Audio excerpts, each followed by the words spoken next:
தீக்கதிர் நேயர்களுக்கு வணக்கம். சிபிஎஸ்இனுடைய 6ஆம் வகுப்பு சமூக அறிவியல் பாடப்புத்தகத்துல என்சிஆர்டி வழக்கம் போல சில வரலாற்று திரிவுகளை பண்ணியிருக்காங்க. அது என்ன அப்படின்னா, பொதுவாகவே 6ஆம் வகுப்பு சமூக அறிவியல் பாடப்புத்தகம்ங்கிறது 3 பாகங்களா இருக்கும். அதாவது வரலாறு தனியா, புவியியல் தனியா, குடிமையியல் தனியா இருக்கும். இதெல்லாம் தனித்தனியா படிக்கிறதுக்கு மாணவர்களுக்கு சிரமமா இருக்கு அப்படின்னு சொல்லி இது 3ஐயும் ஒரே பாடப்புத்தகமா வெளியிட்டிருக்காங்க.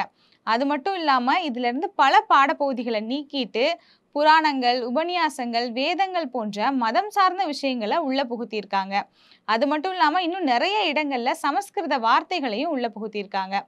இதுல ஒரு பகுதியா தான் இந்த ஹரப்பா நாகரிகம் அப்படிங்கறத எடுத்துட்டு சிந்து சரஸ்வதி நாகரிகம் அப்படின்னு அதுக்கு பெயர் மாற்றமும் செஞ்சிருக்காங்க. பெயர் மாற்றம் செஞ்சது மட்டும் இல்லாம அந்த சரஸ்வதி நதி அப்படிங்கிறது பழைய பாடப்புத்தகத்துல ரிக்வேதத்துல மட்டும்தான் இருந்துச்சு. அதுலயும் எப்படி இருந்துச்சு அப்படின்னா, ஓடின பல நதிகள்ல அந்த சரஸ்வதி நதிங்கிறது ஒண்ணு அப்படிங்கிறது மட்டும்தான் ரிக்வேதத்திலையும் இருக்கு. அதை தாண்டி இந்த நதியை பத்தி பேசுற அளவுக்கு பெருசா எதுவுமே கிடையாது, எந்த ஆதாரங்களும் கிடையாது. ஆனா இவங்க ஆரம்பிச்சிருக்க இந்த புதிய பாடப்புத்தகத்துல இந்த சரஸ்வதி நதிங்கிறத தான் பிரதானமா கொண்டு வந்து திணிச்சிருக்காங்க. என்ன அப்படின்னா, பல இடங்கள்ல இந்த சரஸ்வதி நதியை பத்தி மட்டுமே பேசியிருக்காங்க. குறிப்பா சொல்ல போனா இந்த சரஸ்வதி நதி வந்து வற்றினதுனால தான் ஹரப்பா நாகரிகமே அழிஞ்சு போச்சு அப்படின்னு சொல்றாங்க. அது மட்டும் இல்லாம இந்தியாவில் இருக்கிற இந்த காக்ரா அப்படிங்கிற நதியும், பாகிஸ்தான்ல இருக்கக்கூடிய ஹாக்ரா அப்படிங்கிற நதியும், இந்த ரெண்டுமே ஒரு காலத்துல சரஸ்வதி நதின்ற பேர்ல தான் இருந்துச்சு. பிற்காலத்துல தான் இந்த பேர்ல மாற்றப்பட்டிருக்கு அப்படின்னு சொல்றாங்க. இந்த சரஸ்வதி நதியிலிருந்து தான் இந்தியாவினுடைய இந்த நாகரிகமே உருவாச்சு அப்படிங்கிற அளவுக்கு சொல்லியிருக்காங்க. இதுக்கும் ஒரு படி மேல போய் என்ன சொல்றாங்க அப்படின்னா, கிரீன்விச் மெரிடியன்ங்கிறது முதல் மெரிடியன் கிடையாது. இதுக்கு முன்னாடியே இந்தியால மத்திய ரேகான்னு சொல்லப்படுற உஜ்ஜயினி மெரிடியன் ஒரு மெரிடியன் இருந்துச்சு. அதுதான் இந்தியாவினுடைய உண்மையான மெரிடியன், முதல் மெரிடியன்னு சொல்றாங்க. இந்த உஜ்ஜயினி மெரிடியன் என்ன அப்படின்னா, இவங்க சொல்லப்படுற இந்த மத்திய ரேகைங்கிறது உஜ்ஜைன் அப்படிங்கிற ஊரை கிராஸ் பண்ணி போகுதாம். அதனால இதுக்கு பேரு உஜ்ஜயினி மெரிடியன் அப்படின்னு சொல்றாங்க.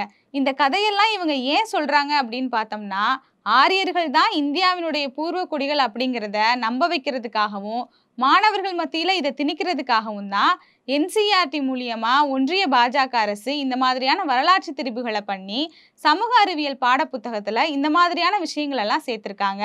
பொதுவாகவே சமூக அறிவியல் அப்படிங்கிறது மேலும் மேலும் மாணவர்களுக்கு நம்ம அறிவியலை தான் கொண்டு போய் சேர்க்கணுமே ஒழிய, இவங்க சேர்த்திருக்க இந்த வரலாற்று திரிவுகளை எல்லாம் பார்த்தா இது சமூக அறிவியல் மாதிரி தெரியல, சமூக மத புத்தகமா மாத்திக்கிட்டு இருக்காங்க. அது மட்டும் இல்லாம இந்த சமூக அறிவியல் பாட புத்தகத்துல ஒரு பகுதியா இருந்த இந்தியாவில் வேற்றுமையில் ஒற்றுமை அப்படிங்கிற பாடப்பிரிவுல இருந்த பல பகுதிகளை நீக்கியிருக்காங்க.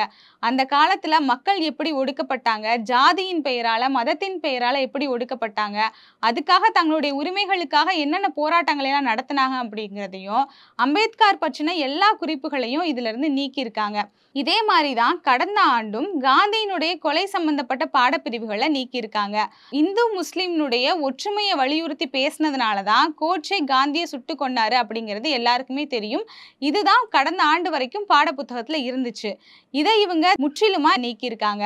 இப்படி RSSக்கு எதிராக உள்ள பாடப்பிரிவுகளை நீக்கிறதும், முகலாயர்களுடைய வரலாற்றை நீக்கிறதும், இவங்களுக்கு சாதகமா வரலாற்று திரிபுகளை பண்ணி அதை மாணவர்கள் படிக்கிற பாட புத்தகங்கள்ல சேர்க்கிறதையும் நிச்சயமா ஏற்றுக்கொள்ள முடியாது. இது வன்மையாக கண்டிக்கத்தக்கது.